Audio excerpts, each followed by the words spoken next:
Now, I'm not somebody who likes to laugh at the misfortune of others, but...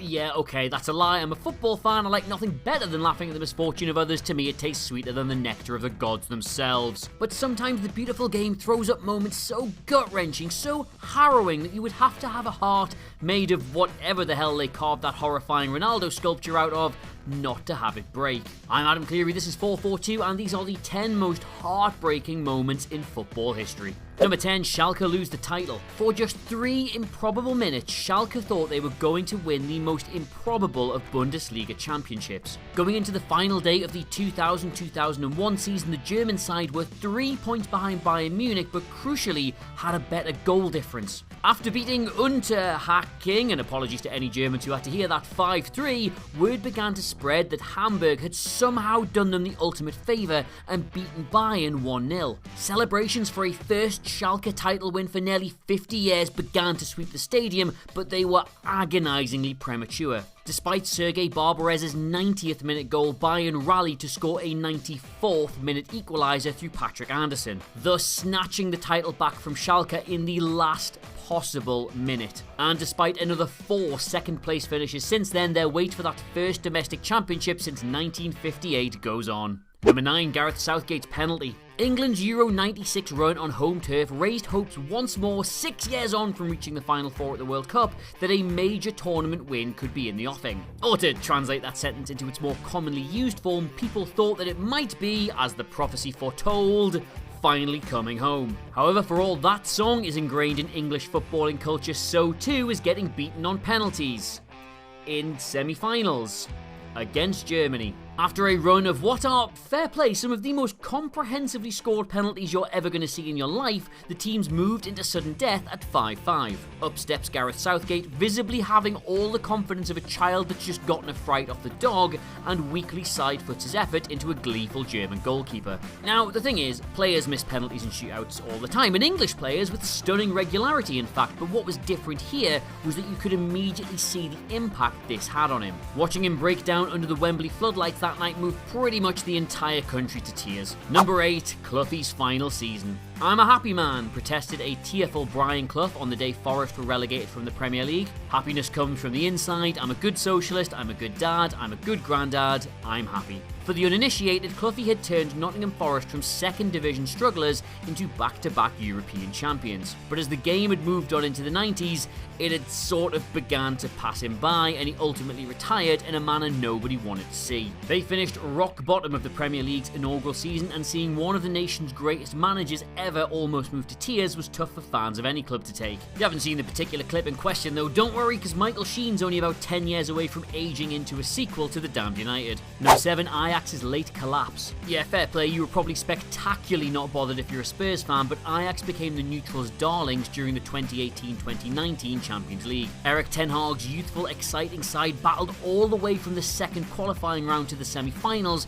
capturing the hearts and minds of romantics and tactics nerds alike. They knocked out Real Madrid and Juventus to get there and looked set to reach the final after going 3-0 up on aggregate against Tottenham. But the final 35 minutes of the tie proved disastrous as Lucas Moura, of all people, bagged an improbable hat-trick to win it for Spurs on away goals. Remember them? Brutally, this meant not only missing out on the final they deserved, but it killed off any lingering hopes the club might have had of keeping the squad together over the summer. Frankie de Jong, Matthijs de Ligt and Kasper Dolberg all departed for huge sums of money in the next few months because, well, it's a cruel old game. Number 6, the Karius calamity. Unlike the Ajax collapse, this was one that even opposition fans, in this case Real Madrid, have openly admitted was a crying shame. Loris Karius inconsolable at the full-time whistle of the 2018 Champions League final after having 2 absolute howlers in a game that finished 3-1. First, and to be honest the word howler doesn't even do this justice, he rolled the ball directly onto Karim Benzema's foot for Madrid's opening goal. Later he would then allow a venomous but nonetheless directly at him Gareth Bale effort to wriggle through his hands for their third. And the real shame here is that in hindsight he clearly shouldn't have even been on the pitch. Moments before the first goal, a collision with Sergio Ramos, and I'm saying absolutely nothing there,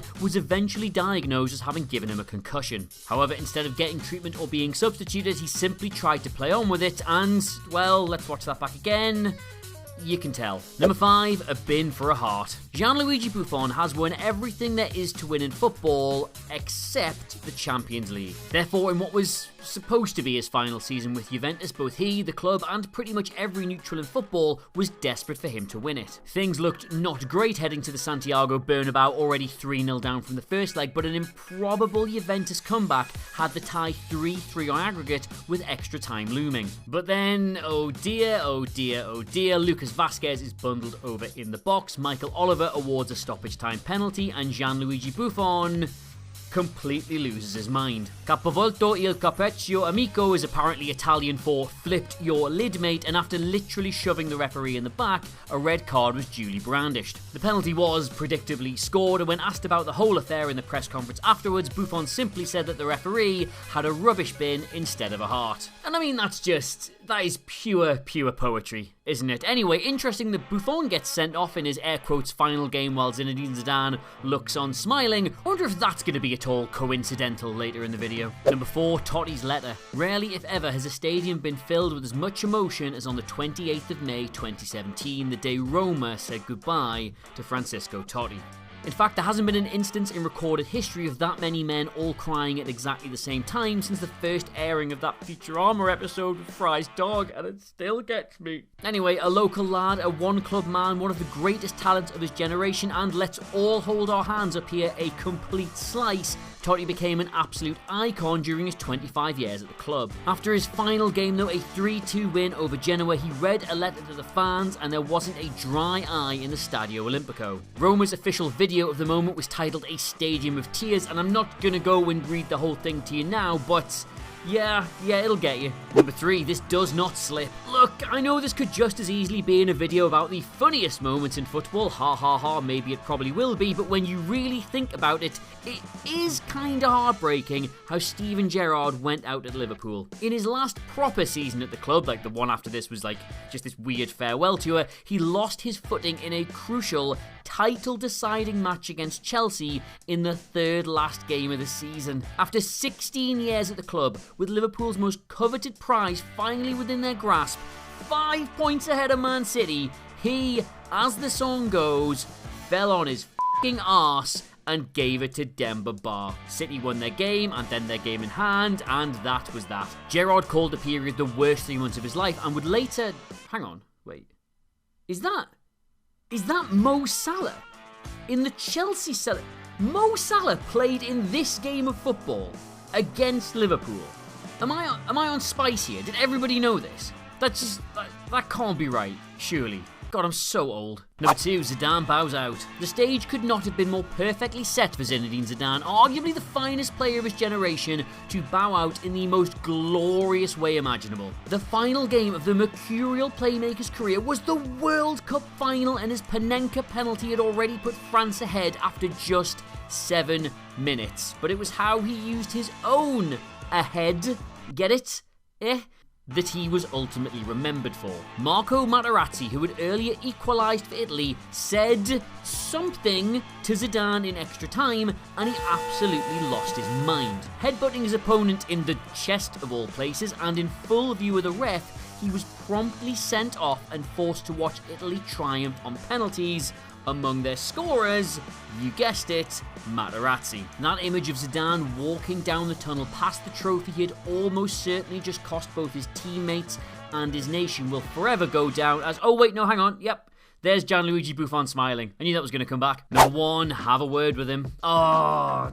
Gaza, man, the wobble of the England midfielder's bottom lip as he received a yellow card that would have ruled him out of the 1990 World Cup final softened even the hardest of hearts. The Three Lions never made it there, of course, going on to, as previously mentioned, predictably lose on penalties in a semi-final to Germany, but this was the moment a nation fell in love with the precociously talented youngster. Arguably, it's also a moment that so struck a chord with the nation as a whole that it rehabilitated football's image in the country and led to the all-conquering domestic league we have today, but at the time, it was just really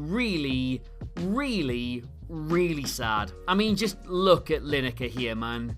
he knows. And that's it, that's the video. Thank you so very much for watching and making it all the way till the end. Somebody's keen. While you're here, please do consider subscribing to the 442 YouTube channel. We've got loads of awesome football content dropping all through the week, as well as an amazing library of documentaries, player interviews, and performance guides as well. Until next time though, thank you once again for watching. I do hope you enjoyed yourself, and I'll see you soon.